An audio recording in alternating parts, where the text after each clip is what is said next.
Happy Friday, diehards, degenerates, MMA fans, and gamblers. How's everybody doing today? It's your boy Clint, and I'm back, and we got a big pay-per-view coming up tomorrow. I'm so pumped up. It's almost time for us all to just chill out and degen on, basketball, hockey, or Korean baseball, whatever the hell you guys want to do.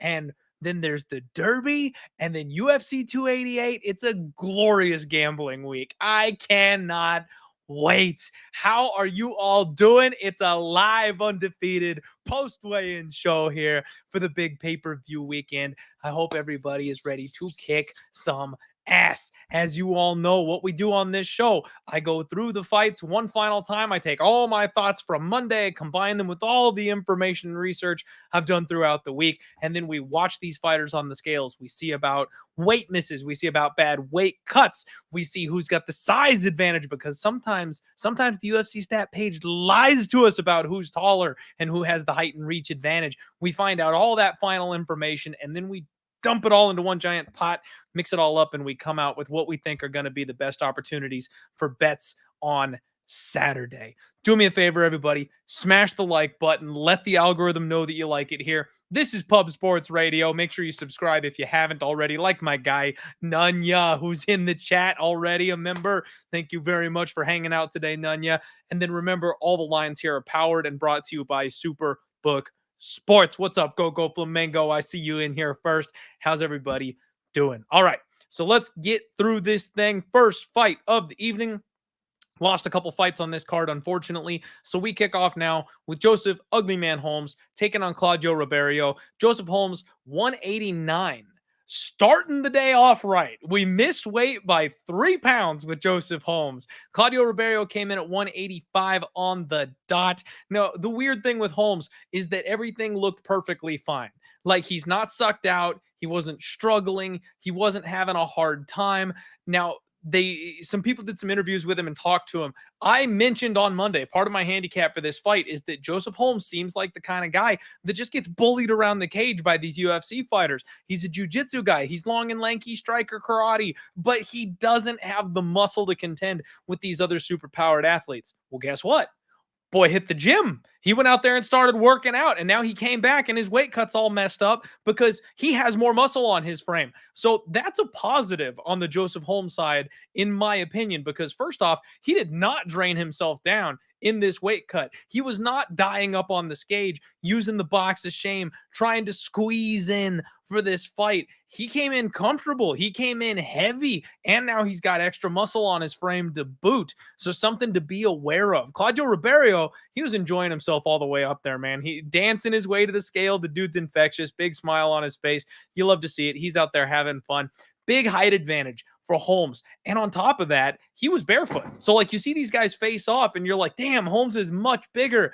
He wasn't even wearing shoes. That makes a difference of, like, an inch sometimes when these guys face off. So Holmes has a big height advantage here in this spot. I've been saying all week, I know the dogs have been barking recently. I think we're going to get a flood of favorites, and I think it's going to happen sooner than later. I do not trust Claudio Ribeiro. I do not have a bet on this fight, but I think Claudio is probably the side. With Holmes missing weight the way he did, where it's damn near in cheater territory, coming in 3 pounds over, and the addition of the muscle on his frame. On top of that, if you guys haven't heard it, go listen to the Sharp Action Report. Just wrapped that up with my guy Andrew an hour or so ago. One of their sharper bettors came in and bet heavily on Joseph Holmes. So even though we're all sitting here saying Claudio Ribeiro, this line is getting shorter because money, respected money, is coming in on the dog. I think at this point, if I was going to do anything, I'd play the under 1.5. I have a hard time seeing this fight get out of the first round or go super long in general, just because the way Claudio fights, he's going to force a firefight, and then he's either going to get tangled up by Joseph Holmes and taken down, where I think Holmes has a solid ground game advantage, or he's going to starch Holmes, chop those chicken legs up, and knock him out on the feet. Either way, I think this fight probably ends early. I'd be interested in violence to start the night. Joseph Holmes by sub is 4-1. That's intriguing. I don't know that I just want even money or minus 120 on Ribeiro by knockout, but under 1.5 where you're getting both guys at minus 130, that probably seems like the spot here to me. Evan down here is saying that he thinks Ribeiro by bullying. I'd believe it, man. I would. And I would believe it more, though, before I found out that Holmes is coming in heavy because he's added muscle onto his frame, just between you and me. Next up, we've got Ikram Aliashkarov taking on Phil Hawes. 186 for Ikram, 185 for Hawes. No issues whatsoever for Ikram. You notice his eyes are like a little bit sunk in up there on the stage, but it happens. He's a big dude. Phil Hawes, crazy jacked as always. This guy's physique is incredible. Quick weigh in for him. No real issues on and off the scale. Not a problem. Decent size advantage here for Ikram. Hawes, however, seems to be the slightly thicker of the two. Now, that's not super surprising. Like I mentioned, this guy has got muscle for days. He's always going to be jacked and a little bit wider than most of his opponents. This is another spot where a lot of money is flooding in on Phil Hawes. He's all the way down to plus 160 after being as high as a 2-1 dog earlier in the week. I'm still picking Ikram. I can't bet it. I can't bet it. You know, that kind of a line move, all that money pouring in. I don't trust Ikram even a little bit. You guys know that I have no problem reaching down, grabbing my balls, and setting them up on the table for everybody to see when I disagree with the market. I do not feel strongly like that in this particular circumstance. So as much as I'm going to say I think the favorite wins, I'm going to lean with Ikram. We're probably just full sell on Hawes. Get him out of here. Get his name on a couple of resumes. I'm not going to be betting on Ikram myself, but I'm still going to go ahead and pick him to win. Parker Porter taking on Braxton Smith. This is where things get super interesting. Parker Porter came in at 249 pounds today, notably lighter than he has come in the past before. Braxton Smith, 262 pounds. This guy is so heavy and dense and thick. Even though he's short, he really reminds me of Will Knight. Parker Porter looked in great shape, honestly, much slimmer than we've seen him in the past. It looks like he's gotten very serious about losing some of that weight coming into this fight. And you see that a lot in like boxers. You know, if they're at the heavyweight class, you can fluctuate. Or you know what? Actually, the Daniel Cormier trilogy with Stipe is probably maybe even a better example of it, because in the first fight, both guys came in heavy, emphasizing power and strength advantages. And then in the second fight, both guys came in way under where they were expecting the need for speed and cardio and pace. So like that'll happen with these heavyweights where they fluctuate amounts like that. Parker Porter definitely coming in lighter. I think that's probably got to do with the fact that he thinks he's going to need to rely on his cardio. And he's going to need to be quick in there this weekend. Size advantage goes to Parker Porter. He was the much bigger man in this spot. But Braxton Smith is an absolute tank. Like I commented on how thick the thighs of Parker Porter were on Monday. We may have finally found somebody with thicker thighs than Parker Porter. This man's lower body is huge. I have no idea how he's got this much muscle on his frame. Now, we'll tell you guys, spoiler for the Sharp Action Report, the number one sports bettor for MMA at Superbook Sports has come in on Braxton Smith in this spot. Now, he bet him, I think, way up higher at like a plus 200 range type of bet, not what he is now. So he got in early. But the fact that that guy is betting on Braxton Smith means it's either dog or pass for me, because I don't go head to head with that guy. He doesn't lose very often. He knows what he's doing. So for me, I leaned Parker Porter basically all week, never got to the point of pulling the trigger because, again, very similarly to Claudio Ribeiro, I'm just not trusting him at this price tag. I'm not laying minus 165 on Parker Porter against anybody. Even though Braxton Smith looks like a bum, he looks like a guy who doesn't belong at the UFC level yet. He has that soul-crushing power that makes up the difference. All he needs is one to close the show against Parker Porter. So I'm not getting involved in that fight. Now, I do have the alternate line, the under 2.5, mixed into a three-leggy chalky parlay that I've got going on, but I don't think that really counts because, all of us are not going to be surprised when this fight is over in about 2 minutes. So I'm expecting violence, but besides chalking up and parlaying those big numbers, it's kind of hard to get in at this point. Shout out here, Tyler saying, "What up, Clint? Saw you on YouTube when I got home. That's what's up. Keep it, Holmes. Aljo. We're head to head on the main event, Tyler. Sorry to say it. All right. And then Alan in the house. What's going on? Thank you for joining the show live, my friend. Definitely appreciate it.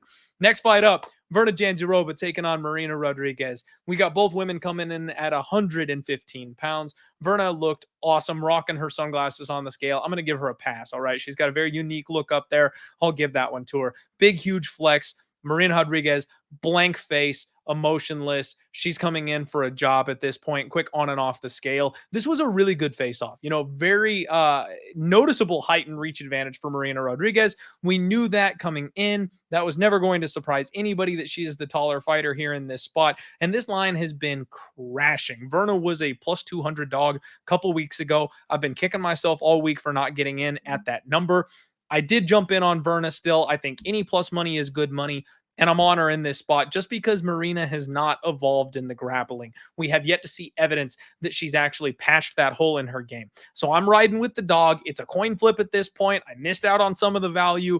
We'll see what happens. I think Verna's going to be able to take down and control Marina Rodriguez in this fight, and then she'll be able to do enough on the feet to be able to at least gain the respect. She's not just going to get blown over here on the feet against Marina. I don't think Verna hits hard enough that she'll get the respect of Marina in this fight. At least that's what I hope. Next up, we have got Ronaldo Bedoya making his UFC debut against Chaos Kalen Williams. 170 for Bedoya, 169 for Chaos. No issues for Bedoya. He was very casual. Actually, the one thing I did notice about him is how relaxed he was for being a short notice fighter, for coming up on the big stage. It seems like he's handling the moment very well. Chaos, on the other hand, super jacked as always. He's got a 27 pack. His abs are on full display.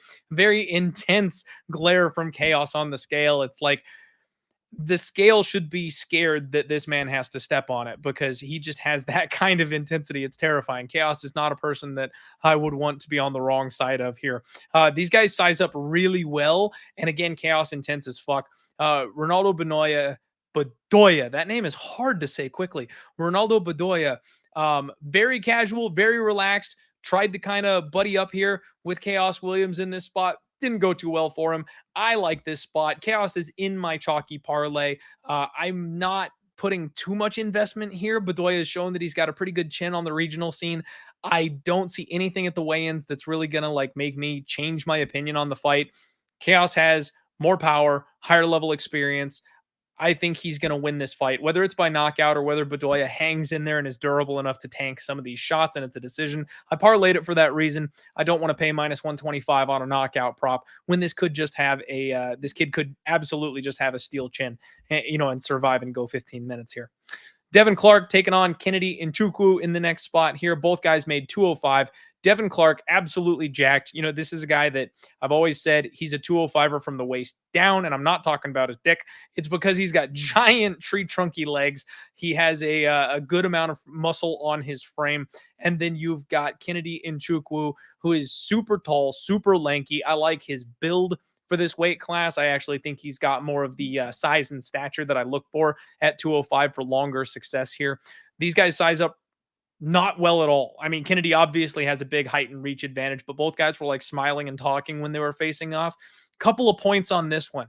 Kennedy just lost his mom. She just passed away. And I talked before on that on Monday, being as careful as humanly possible, not to offend anybody, not to, we talk about betting here, right? So we're turning over every single stone. It's not a personal thing. We're just trying to wonder about that. I'm not sure how he's going to respond to that. We've seen some fighters come into the cage when they lose somebody close to them, and it's been the wind in their sails, and they've really outperformed their normal abilities because they're fighting under some additional pressure with additional emotion. And yeah, Alan with a perfect call out there of Mike Grundy. And then we've had other people who have fallen flat because they come in with that extra emotion and they're not used to it. They have that adrenaline dump, they have that problem. And I'm not sure which one of those Kennedy will be. Now, when this line opened up, Kennedy was actually lined as the plus 115 underdog.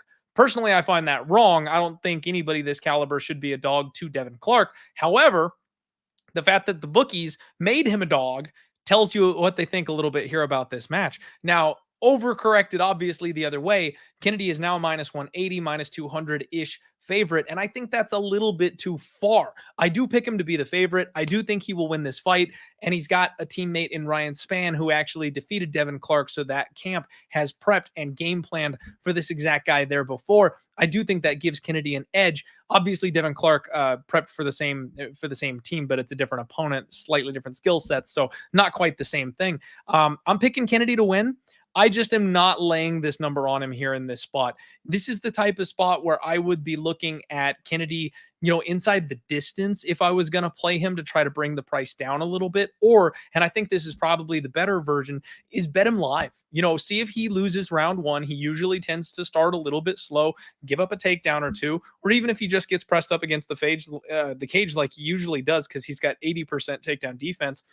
If you think it's close and the judges give round one to Devin Clark and we get like a minus 125 going into round two on Kennedy, then you pounce. Expect him to come back in those later rounds because that's kind of what he tends to do. That's my game plan. This is definitely a live bet target for me. The one thing that I would be interested in maybe jumping in on is going to be Kennedy by submission. That sounds a little bit crazy because that's not really his MO. But what we've seen is Devin Clark is relatively susceptible to getting submitted. And I mentioned already that Kennedy's camp is prepped for Devin Clark. Ryan Spann is the main training partner for Kennedy and Chukwu. Those guys are like brothers. They talk all the time about how they're going to be number 1 and 2 in the weight class. Spann thought he was going to get up there and get the belt, and then he'd vacate and go to heavyweight, leaving the path for Kennedy to come up and then become the 205-pound champion once he kind of rounded out and was able to get there later on in his career. I think with that guy in your corner, the fact that he choked out Devin Clark with his signature guillotine, and we've seen Kennedy attack some of those front chokes in his last couple fights. Shout out to my guy, Dan. I went on Dan Tom's podcast to break down these fights just last night, and he mentioned that in the tape you can actually see Kennedy attacking some of these front chokes in his more recent fights. He just hasn't been able to quite land any of them. This might be the spot where it all kind of comes together. He is a fighter that really relies on opponents breaking themselves, trying to take him down. And if he's able to defend takedowns and make Devin Clark work, slow him down, tire him out, and then he's got a teammate and a coaching staff that knows how to sink in a guillotine on this exact fighter, 12-1, it's maybe worth a sprinkle. That might be the first tinfoil hat call of the day, baby. We might be looking for a little 12-1 sprinkly poo on our guy Kennedy in Chukwu. Let me get caught up here real quick on some of these comments. I see a bunch more people pouring in here. Thank you all for being here for the Undefeated post-weigh-in show on Pub Sports Radio. Hit the like button for me if you will. Alan asking if I've noticed DraftKings has point spreads. Yes, I have, and I have not dabbled because, quite frankly, they're confusing to me. The points go based off of the judges' scorecards, and especially with how wild judging has been in MMA recently, I don't know that I want to get involved in that. Like, maybe I'm just like blocking off something that could potentially be very profitable to me or something like that, but I'm not a fan of the point spreads in MMA personally. Understand Boxing asking if I'm on Holmes. I picked Claudio Ribeiro, but again, I'm not betting that fight. If anything, I'd be betting the under 1.5. I do think Holmes by sub at 4-1 is probably a good lean right there. I don't mind that whatsoever. Yeah, and Evan saying Kennedy round 3. I'd kind of tend to agree with you there. And again, inside the distance, don't lose money on this one because he's more than capable of submitting his opponent as much as he is knocking him out. Play inside the distance at like plus 120 instead of the knockout at plus 130. You know what I mean? I think that's the way you kind of protect yourself here on this one. My guy D in the house. What's up, buddy? Thank you very much for hanging out on a Friday. And then Reg has Kennedy sub round 2-3. I like that. See, and especially you might lose there with, if he gets a knockout or something like that, but the submission numbers are probably going to be stupid in round 2 and round 3. That's definitely worth the shot.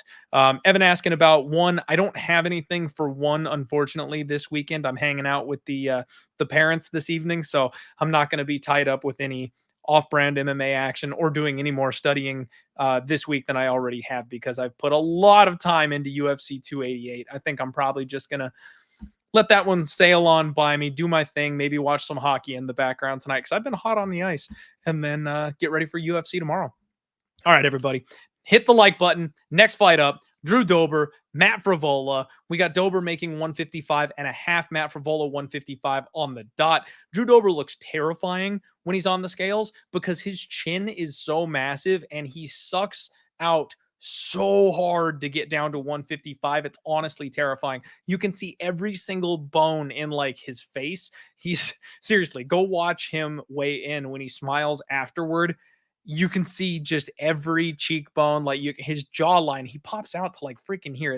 It's insane, Drew Dober, but gave a big old smile, gave a sexy pose and ran his fingers through his hair. The glorious bastard. I hate him so much. Drew Dober. Matt Frivola, on the other hand, looked fantastic. Looks like he's in incredible shape on the scales today. Very casual weigh-in, very relaxed. Seems like he's got his weight cut down essentially perfectly up there. Not a problem at all when they face off. I talked about this on Monday. I felt like, just kind of eyeballing it, I thought Matt Frivola might have a size advantage, and he does. And that's a little bit scary here in this spot. Frivola was super intense in this face-off.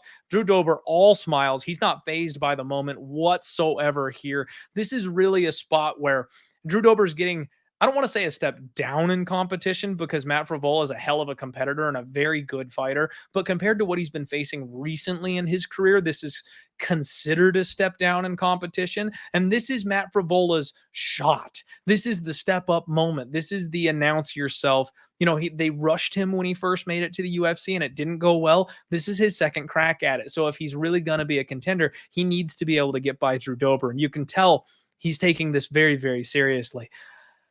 I am tempted on Matt Frivola. The only problem is, and again, I'm spoiling a little bit of the Sharp report here, but my guy Andrew said that it's basically a lot of money coming in on Matt Frivola, and the number's not moving. Like, they're just taking all the dog money on this spot, and Drew Dober went from being minus 180 to minus 200 on Superbook Sports. So it's kind of headed the other direction. It seems like the bookies are more than happy to take your Frivola money at this point. Drew Dober really has a problem with wrestlers. And if Matt Frivola grapples, I've said it all week on every show I've been on, if Matt Frivola grapples, I think he can win this fight. But if he goes out there and he tries to strike with Drew Dober, I think he's going to get melted, because as much as he's improved and obviously as explosive as he is and how hard he hits on the feet, you don't knock out Drew Dober. Nobody knocks out Drew Dober. And the people that try usually end up getting hurt and cracked themselves. Drew has no problem finishing in rounds 2 or round 3 after his opponents start to slow down a little bit. And I think that's something we could see here if Matt doesn't grapple. The thing I'd be looking at here, and might actually add to my card, I've been kind of staring at it since I did the total takedown, is the over 1.5.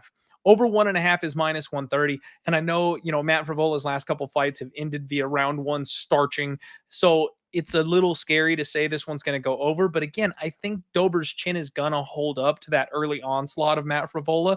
And I think Matt's going to have to go for a sub after he tires Drew out, and that's going to take a round or two. Drew's got really good cardio. I don't think he's just going to fold and give up his neck here like at the end of the first round or something. Obviously, I'd be hoping so if I bet that over 1.5. But that's where I'm looking. I'm looking at adding over 1.5 in this fight to my card and then not sweating the side, because I do kind of have this weird sinking feeling that Drew Dober's going to be the one that ends up getting the win here. It feels like a changing of the guard fight, except the guard might not actually change. I'm a big fan of Frivola. I want to see him win, and I want to bet another underdog. Dogs have been barking all year, so very much want to be on that side, but something's keeping me off it. I'm not sure what it is. And frankly, if Matt wins, I do think it's going to be a late round 2 or round 3 sub or a decision, so that over 1.5 kind of keeps that involved there when it comes to the handicap or my breakdown here of the fight. Next up, you got Kron Gracie taking on Charles Air Jourdain, 145 on the dot for both men. Kron Gracie, super weird guy, flat earther, really weird ideas. Got up there and won it off the stage immediately. Like, they made him go back up and flex for the camera. And flex he did. He looked in great shape, very solid flex up there, well muscled, looking good. Charles Jourdain, he was all smiles today. laughing, relaxed, no problem. He plays to the camera far more than someone like Kron Gracie does. An interesting spot because Kron Gracie has kept that same energy this entire week. He just doesn't want to be here when it comes to like the media and the cameras. And he kept his distance from Charles Jourdain at the face-offs and kind of did the, the Diaz stick your fist out type of thing. These two size up pretty well, it seems. I'm on Kron Gracie. I got a little bit better of a number earlier in the week. And this is another spot where the number one MMA better at Superbook Sports is also on Kron Gracie. Want to make sure I pass that information along to you guys. My cap of this fight lined up, and I thought Kron Gracie was the side when I broke it down.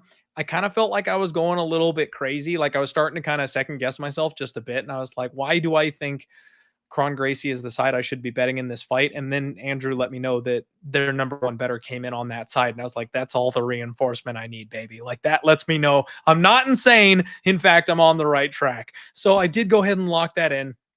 I'm on Kron Gracie. We're rooting for that side. I think it's like a one takedown and it's over type of situation. I don't know if he gets it by, clubbing him to the mat or if it's a scramble or if he catches a flying knee, whatever it takes.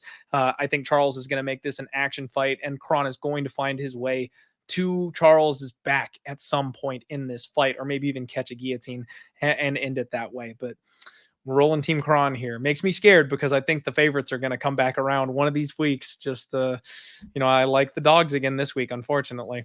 Movsar Evloev up next, taking on Diego Lopez. And this is maybe the weirdest fight on the entire card because both these guys weren't supposed to be here. Movsar filled in on short notice. His opponent fell out after the original opponent fell out, and we got to fill in with Diego Lopez. So now we've got two short notice guys fighting each other here. Movsar made 145. Lopez 146. Movsar is absolutely jacked. My God. Like the veins that are popping out of this guy are absolutely unreal. He's in incredible shape. He's absolutely on every steroid in the book. His opponent, Lopez, though, really strange build. I mean, he's got like a broad chest and then he's got like this super fat neck, but it's also twice as tall as it should be. And then he's rocking like the emo hair I haven't seen since I was in junior high school. Like, I don't know what to make of this Diego Lopez guy. I have no idea what to do here. This was really interesting, though, because frankly, he is super pumped up for this fight. He was talking shit to Movsar Evloev at the face-off. He's got that self-confidence in him. He has no problem firing off at a guy that a lot of us feel are going to be very close to the short list for title contenders here in the near future. So this is going to be really interesting. My super chalked up parlay closes out on Movsar Evloev. I just don't think anybody who isn't already part of the top 10 in the UFC is going to have much for him. He's such an incredible wrestler. He's so strong, and he's got that, naturally gifted raw power, very technical, good scrambles, good sub D. I have a hard time seeing where and how Diego Lopez possibly wins this fight. Now, with both of them being on short notice, maybe he throws out some kind of Hail Mary, flying heel hook or something and catches him. I don't know, but I don't think it's happening. I think it's Movsar, and it's just a matter of how. Does Movsar want to grind this guy for 15 minutes? Because he can. Does Movsar want to style on him and then catch his neck and sub him in the first? Because he probably can, I'm not going to take inside the distance props on Movsar because he's mostly a chain grappling monster and goes to decision, but I wouldn't be shocked at all if he uses this fight as kind of his coming out party and finishes this kid and lets people know how legit he actually is. Sean D disagreeing with me here. Thinks Jourdain finishes Kron with a knee. Hey, you never know. You never know. Shout out to Vicky. What's going on? Appreciate you. Glad you were able to make one live on this one. Love you too, buddy. And then Darth Westside, another one of these subscribers here, member of Pub Sports Radio, saying birthday bet tomorrow. Kron Cejudo money line plus 362. I like it. I like it, Darth. I think we're going to cash that one. I'm on both those sides myself. I didn't parlay them together, but I'm on those same sides as well. Ooh, Evan saying Evloev sub at 5-1. That's the move. I think that's the move because we know he's going to have the cardio and we know he's going to have the grappling advantage. His opponent on short notice may not be able to match the cardio. And I love attacking sub props with fighters that slow down and gas out because they're tough enough to not get KO'd. They still move whenever they get hit. And it's not like a spot where their chin is bad and they're hurt or anything like that, but they will give up their neck in those spots. I love attacking that kind of spot with the sub prop, and 5-1 ain't bad. 5-1 ain't bad at all. Jessica Andrade taking on Yan Xiaonan coming up here. We got the last couple fights. Do me a favor and hit the like button here. 115 pounds for each. No issues whatsoever for Jessica Andrade. Nice solid flex and a cheeky little wink from our girl. Yan Xiaonan, blank face, no emotion. Physically looked fine up there. No problem with her whatsoever. This was a really good face-off. Jessica Andrade, obviously the smaller party. We know that in like 99% of her fights, she's going to be the smaller person. So no real surprise there. Yan does have a size advantage. This is a weird spot for me because everybody and their mother is betting Yan Xiaonan. And all week long, all I'm seeing is Yan love. And the line just isn't moving a whole lot. I think Jessica Andrade is kind of being overlooked because of her last fight. And I don't think Yan can replicate what Erin Blanchfield did. I cannot get Yan's last couple losses out of my head, especially the Carla Esparza fight, where she was just taken down, mauled, and then crucifixed and pounded out. If Carla can do that to you, you know Jessica Andrade absolutely can do that to you. And the Erin fight, we're getting like 70% Jessica Andrade. She just came off of a big fight where her hands were hurt and she was on the beach with her mom when she got the call, sipping Mai Tais, said, sure, why the heck not? I'll take a 125-pound fight because it's a good opportunity. It was a bad choice, but that obviously was not a 100% Jessica Andrade. We're going to get a 100% Andrade on Saturday.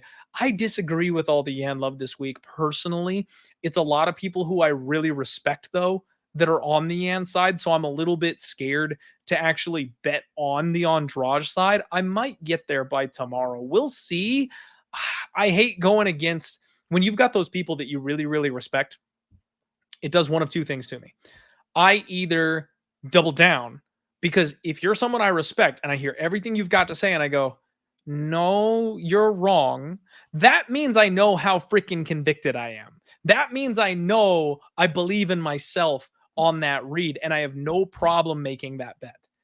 Or I hear the points that they're making and I'm going, oh shit. Oh shit. Like that. And it makes you doubt your pick. That's how you can, use those people who you respect to save money and not make a bad bet that you don't like. The problem with this one is I've kind of got that resistance feeling. I see everybody I know on the other side and I'm going, guys, why are we not buying low on Andrade here? I'm not quite there yet to where I'm pulling the trigger, but that's the way that I'm looking. That's the way that I'm looking. Darth asking if Andrade could wet blanket. She could, but frankly, that's not her game plan. Andrade throws fast balls and attacks your rib cage and looks to knock your head off. So even if she does mix in the takedowns, even if she does dump Yan Xiaonan and put her on her back, she's going to look to pound her out. I don't know that that would be at all the game plan because that's just never what we've seen from Andrade. If this thing goes 15 minutes, it's because Yan survives and doesn't get KO'd, which is a tall order in my opinion, especially if Carla can do it to you.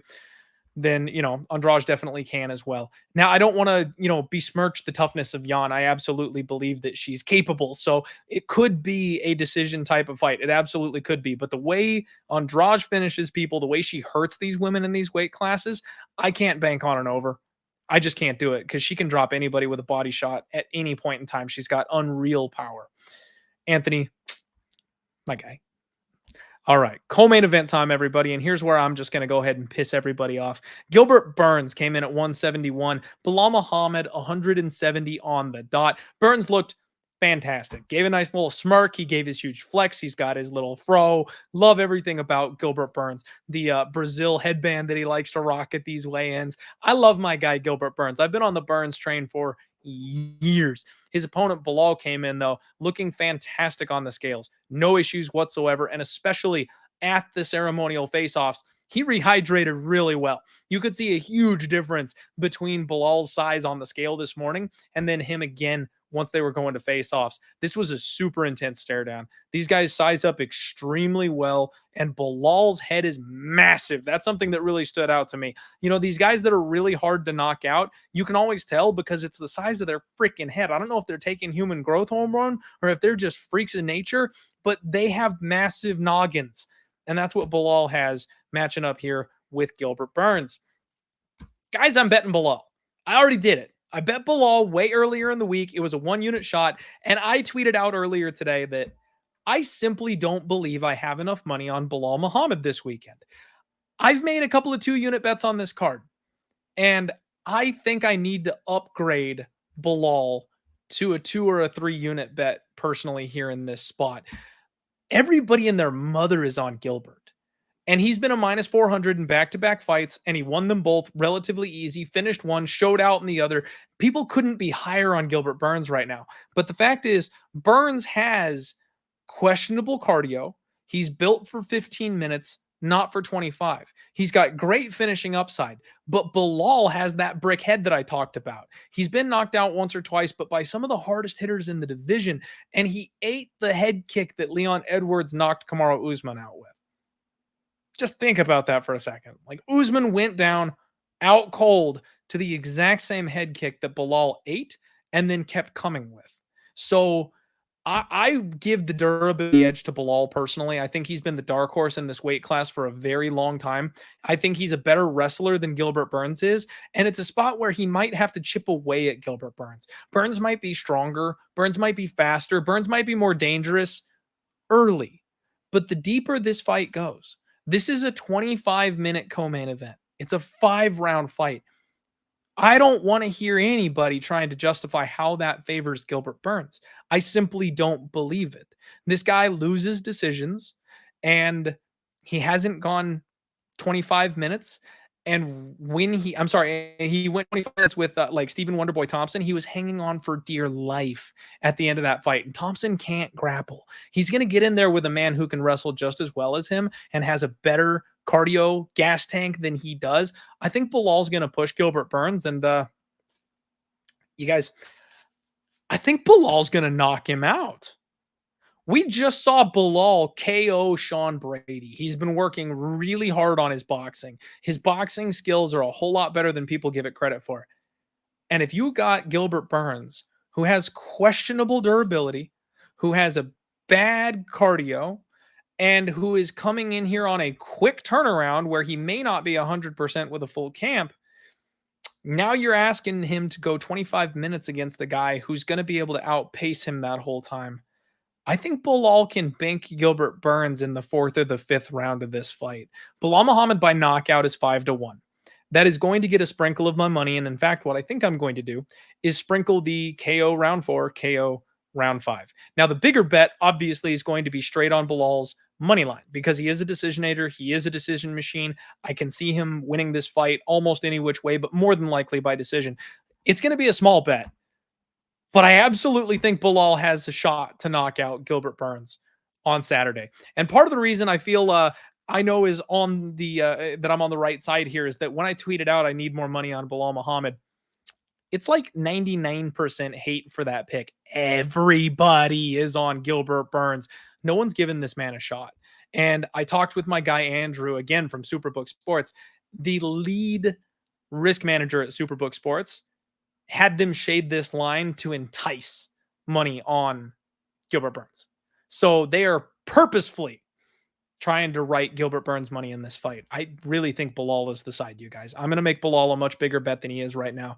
That's the way I'm going. Shout out to Preston right here from Pub Sports Radio. Every one of us on Locker Room Talk selected Bilal. That's good to know. So the other boys I'm running with here at Pub Sports Radio are all with me on Bilal Muhammad. That feels good. We're all going to cash together when that guy comes through. I might be the only one hitting the knockout round 4 prop, though. We'll see. All right. Main event time, everybody. We have got Aljamain Sterling taking on Henry Cejudo, and this one got interesting quick. Aljamain Sterling, 134. Henry Cejudo, 135. Aljamain was delicately walking to the scale today. You could tell this weight cut messed him up. He was not at all comfortable this morning. And then when they did an interview with him, like right after he got off the scale, his voice was like hoarse and scratchy. This was a really tough cut for him. Now, that's not surprising anybody. He's big for the weight class. It's always been a tough cut for him. So it's not breaking news, but I really feel like it's getting to him. You know, he's talked about moving up multiple times. He's talked about retiring a couple times. I really think this weight cut is starting to become a problem for him. Henry Cejudo, on the other hand, went full on crazy eyes on the scale today. Super intense flex, really showing out. The dude is thick as ever, absolutely massive at 135. He's bulked up. He's put some size on.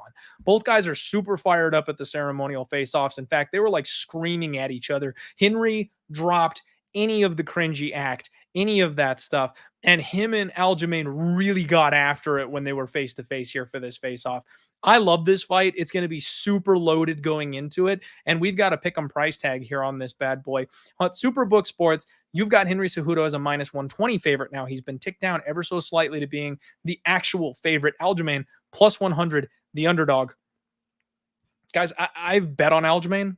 I've made money on Aljamain. He's been a great champion. He's been a dark horse. He got the belt.